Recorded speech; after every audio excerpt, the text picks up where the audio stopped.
I, 18M, grew up thinking my mother, 40F, had abandoned us. That is what he always told me. He told me my mother packed up and left us when I turned 2 years old. I grew up resenting and hating her, mainly because I saw how my father, 42M, was working super long hours to make ends meet. I hated how my grandma basically had to raise me.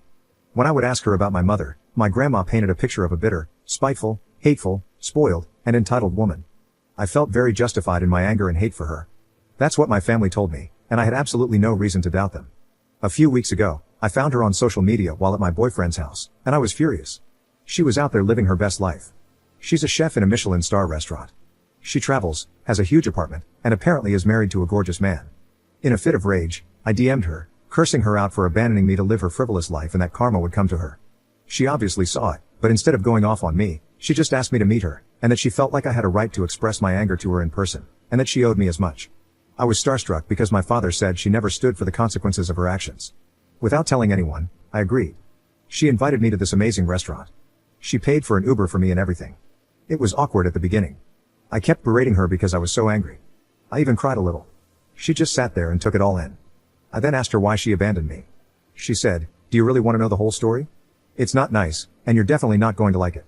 I've come to terms with being painted as the bad person in your life forever, and I'll just keep my distance." I just kept pressing her for the truth, and then she told me her side of the story. This is paraphrased to the best of my recollection. She told me that my father and her met shortly before graduating from university. At that time, my mother had said she didn't want to stay in that town forever. A few months after dating, my father told her that his landlord was evicting him because the apartment was needed for immediate family use. She offered him to stay at her place while he found something else. Months passed, and he wasn't doing anything. Then she got a job offer in another country, and she told my father that he could take over her apartment or come with her. They had this huge fight where my mother told him that she was not ready for the type of commitment he wanted. She wanted different things in life than him, and as much as she loved him, they weren't compatible. They stayed living together, and then one day she found out she was pregnant. She told me honestly that she was thinking of not having me. She didn't feel ready to be a mom at 22, and she didn't feel maternal feelings. She said she was already struggling with depression. My father convinced her to have me. He said he would take me because he had a right to me, that he would go after her because that baby was also his. So she had me. She said that the time after birth was really bad. My father was dragging out the legal procedures. He refused to vacate the home. My mother said that while she felt love for me and that there were moments when she felt overjoyed, it was overshadowed by huge waves of unalive ideation. She was scared that she was going to do something she'd regret. She also showed me some of the court documents of that time that backed up her claims. In the end, she was so desperate that she agreed to stay with my father if he agreed to be the main caretaker. He did, but only half-heartedly. My mother then told me that it got so bad that she tried to delete herself around my second birthday, after a particularly nasty fight where my father admitted to having tampered with her birth medications. She showed me the papers of the involuntary 72-hour commitment and the legal documents where she was found unfit to be a parent afterward. I felt nauseous after all that. I would not have believed her hadn't she brought so much evidence with her. She then asked me what I meant in my message that we were struggling. I told her that we were not exactly rich, and that I was struggling to come up with the money to go to university in another city. She was bewildered and asked me what my father had been doing with the monthly payments she was making. I told her that we don't receive that money. Then she took out another stack of papers. Guys, she's sending child support every month. It amounts to almost $3,000. She's court mandated to pay $1,500, but she doubled the payments out of her own will. She doesn't have to pay that amount, but she does because she wants to. She was very concerned about this and told me she would talk to her lawyers ASAP to transfer the money to me directly. In the end, she apologized to me. She was very sorry to have put me through this, for not being stronger, and for letting me grow up the way I did. She was crying by the end, and so was I. She then told me to take my time. She would contact me again regarding the payments, and it was up to me if I wanted to see her again. That she couldn't be the mother I wanted, but the least she could do is help me with anything I needed. I hugged her while I cried, and she did too. I boxed up my food, and she got me another Uber home. At home, my father wasn't there. So I went straight to bed and left early the next morning to stay with my boyfriend. My whole life is a lie. Update 1. After the post yesterday, I went snooping around because I don't trust my father anymore, and I found records of the harm perpetrated by my father toward my mother. He was charged but never ended up going to jail or had a significantly reduced sentence. This would have been when I was 2, after my mother was committed. I also found a restraining order filed by my mother against my father. It was much worse than what she said. I feel so disgusted I could just scream. I went back to my boyfriend after that, and my father has been calling a lot, asking why I was spending so much time away from home. For now, my excuse is that there's a family emergency with my boyfriend. After yesterday's events, I wanted to confront him, but now I don't feel safe. Update 2. I decided to go home for a while because I wanted to retrieve my legal documents and all that.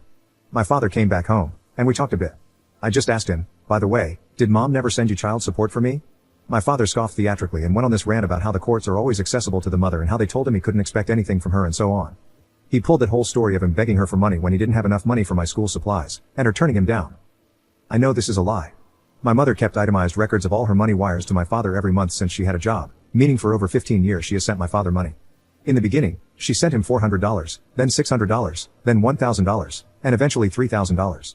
Then he kept talking, saying how hard it was, that he wished he would have gone after her more, but that the courts were not in his favor. He told me how even now we were barely able to go paycheck to paycheck. His rant was surreal. After he left to God knows where, I went snooping through his room where I found a stack of cash in his sock drawer. It was over $5,000 crammed into the back of his drawer. Things are getting worse, and I feel so weird. I cannot describe the ick. I have all my documents and wrote to my mother so we could maybe meet again. Update 3. I told my mother about everything monetarily that I had found out. She said that legally there was not much we could do, but she spoke with her lawyer, and seeing as I am 18, she started the motion to begin transferring me my child support money. She said that for the time being, she would give me $1,500 monthly while she still had to pay my dad. As soon as the process is greenlit, I'm going to get it all. She also agreed to pay for my school fees, and help me relocate to an apartment in my university's town so that I could be as independent as possible. We decided that confronting my father was not a good idea, so we settled on telling my father that my boyfriend's parents invited me on a vacation. He doesn't know that he's my boyfriend, so we plan on telling him that they're moving, and this is to say goodbye to my friend. I have talked to my boyfriend and his parents. They didn't even hesitate and immediately said yes. They now know everything and completely support me. So my mother and his parents are sending us for 2 weeks to a nearby country where they have a summer house. I told my father about the plans, and he said that as long as his parents were paying, it was alright. So on Thursday, I am officially leaving for 2 weeks, and I pray things get resolved beforehand. I am taking all important stuff with me already in case things go south fast. Update 4. Things went south fast. On Wednesday night, the night before I left, my father picked a fight with me for not taking his car for an oil change. He called me everything under the sun, saying I'm selfish and a brat, that he raised me better.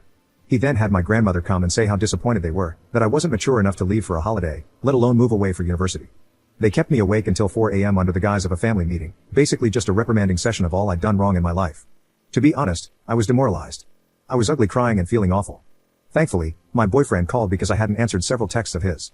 He helped me transport all my stuff while my father was sleeping, and I left without telling him bye. He texted me around 1 p.m., and my father was acting like everything was normal. The 2 weeks passed very quickly, and I got an email that I got into a university with a great political science program. Then things really blew up. My mother suddenly stopped giving my father half the money, so she was only paying what she was legally obligated to pay. My father lost it. He began screaming at me to come home at once, then calling me crying to tell me that my mother had reappeared and was suing him, and now we didn't have enough money to pay for the mortgage. I called my mother to ask if she was actually suing him. She said no, and said that she had just gone through the courts to start paying me directly instead of my father, which was granted. Then my grandma started texting me, saying I had to come home right away because my father had had a cardiac arrest. Obviously, I went back home with my boyfriend, only to find our house in literal shambles. There were beer cans, string liquor stuff, and cigarettes everywhere.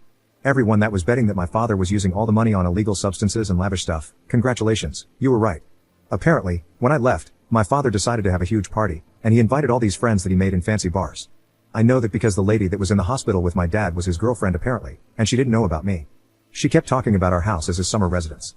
Apparently, my father would take the child support and spend it on appearing richer. He had bought some clothing pieces that were high quality, and he would hang out in these fancy hotel sky lounges where he met her. Then he would take her and her friends out to expensive restaurants and clubs. She didn't fully admit it, but insinuated that they regularly ingested illegal substances during those outings, much like the party that landed my dad in the hospital. I thanked her and told her that the money wasn't my father's and she had been lied to. She stayed until my father woke up, which is when she left him for good. And then I broke it to him that I was leaving as well. He lost his temper and broke my nose. I was terrified. He wasn't even fully recovered. In the hospital, I told the nurse how it happened, and the police got involved. My mother took me in the very next day while helping me with all the legal matters regarding my father. She also assisted me in moving out. My boyfriend has been staying over because of what happened. My father has been blocked, but I have been receiving threatening emails. So that is that. It's both good and bad. Update 5. My father passed away in the midst of our lawsuit. After I was let out of the hospital, my mother and I got 2 amazing lawyers, one for the assault case and the other for the misappropriation of the money. The process for the child support case was quick. He had to pay back 50% of the money given to him in the past 3 years directly to me, with no further fines. However, the assault case spiraled. It was found out that he was going to attempt to plead not guilty by reason of temporary insanity. He had detailed his plan to get away with this to his ex-girlfriend, who was not an awful person, who showed the police what she had. With his girlfriend leaving him, owing a bunch of money, facing a hefty prison sentence, and having no more money to bail himself out, he deleted himself on Friday. I was numb the whole week. But today, the realization washed over me. I am finally free. I don't have to look over my shoulder, I don't flinch when I hear footsteps, and I don't have anxiety while checking my phone. I am free. I am finally free.